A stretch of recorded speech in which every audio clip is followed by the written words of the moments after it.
Ang reaction mo sa acting ni Gian? Ano, ito na naging interview na. Ay, hindi.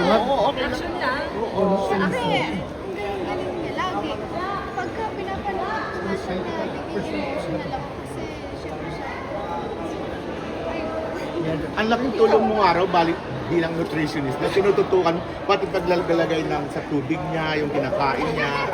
Talagang nakatuto ka kasi nabawasan na siya ng 15 pounds. Yeah.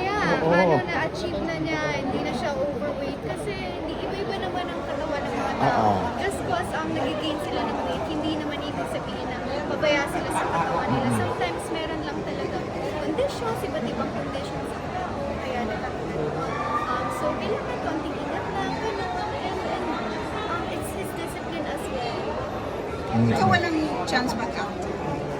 Yeah. I'm Can I not? Yeah, Ay, okay. sure. Okay. It's fine. Thank you. Thank you.